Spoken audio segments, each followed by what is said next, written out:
Have at it. Coach, you guys, for most of the game, kind of got to within 2 or 1, and then they went back up by 5 or 6, and then you hit the 14-0 run. What was the key during that stretch?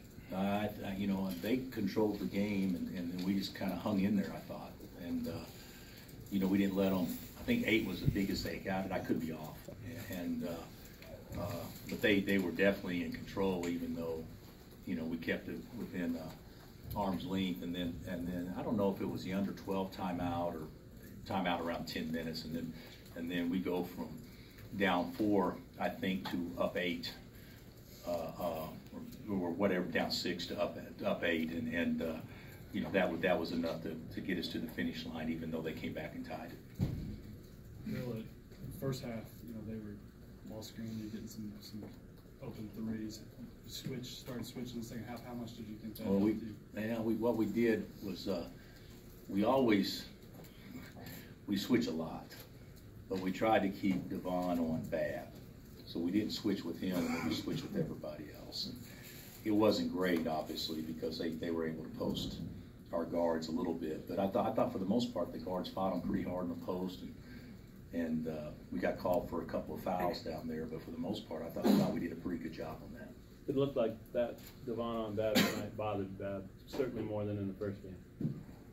Maybe, I don't know. You know, he still, you know, he doesn't turn it over. Yeah. He has 1 turnover in 39 minutes, and you know, he still scored double figures. So maybe it did some. It was bother, maybe too strong a word, but I do think that he was more disruptive the second half from a rhythm standpoint than what he was the first half.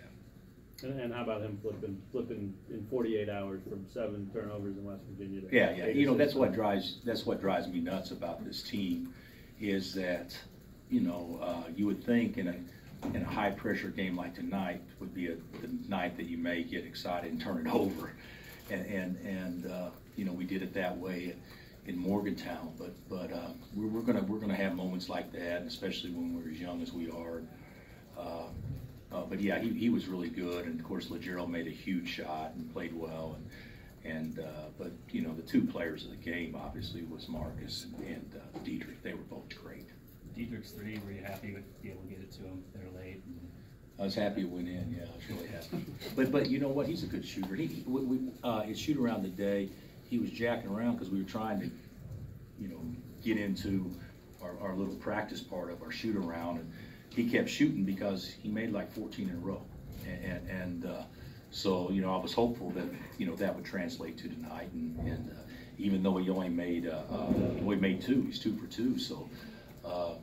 But he just played so good. You know, people just play behind him and bang on him, and he held his composure, and you know, he had a great game.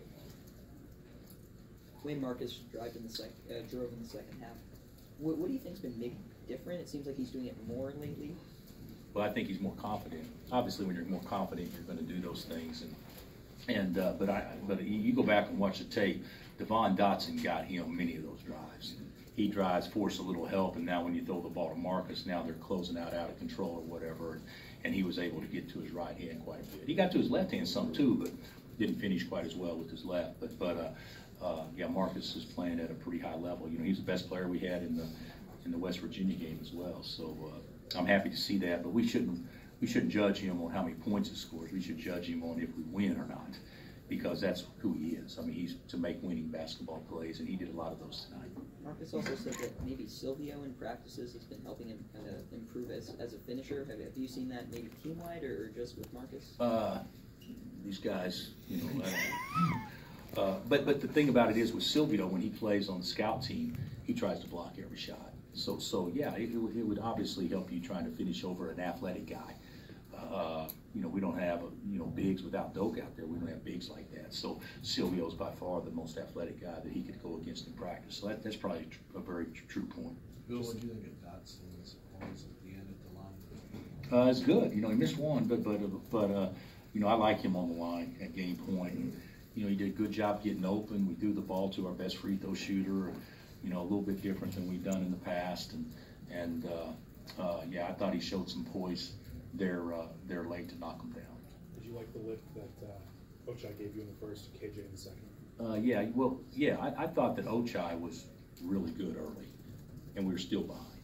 but he was good, and I have to watch the tape, but you know, to foul out in 16 minutes, that's not easy to do, and well, they had a guy foul in less, so I guess it is possible for both teams, but we needed him in the game, and but KJ did give us some energy in the second half. It wasn't all great plays, but he did give us some great energy. Bill, just the overall aggressiveness and execution tonight as opposed to Saturday. How pleased are you to see your kids bounce back and also just kind of playing much more aggressive? It seems like that second half.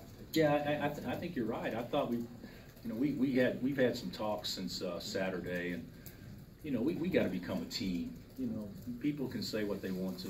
You know, teams aren't teams in November or December, and you know, we've been playing without Doug now for what, 3 weeks maybe, and so we played 6 games without him. So it takes time to become a team and who you are, but so much of it is a mindset. And you know, if we're going to be soft or timid, you know, we're not. This team can't be like that and outskill people. We got to be more of an attack type team on both ends, and we weren't great at that tonight. But I thought offensively we did play with a lot more confidence, especially the second half. Just a big picture, what have you learned about the Big 12 to this point in the season, and anything you just reinforced? One thing I've learned is I'm glad that we don't play the Cyclones again, but I think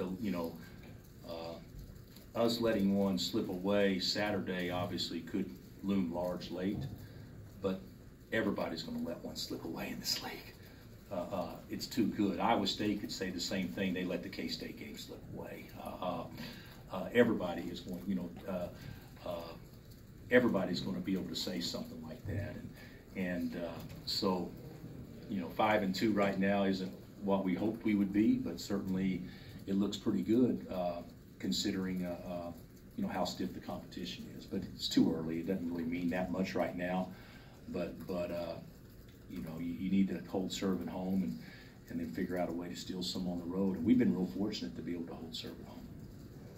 Anything else? Did Quentin, you decide to go with someone else in the second half? Yeah. Well, Chai played better. So yeah, that was the situation there. So was Mitch just a bad match? We were just trying to win the game, Gary.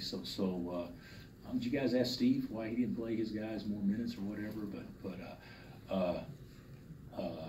But yeah, you know, we were just trying to win the game, and they played 4 guards the entire time. So it was easier for us to play 4 guards. Thanks, Coach. Thanks a lot, Coach.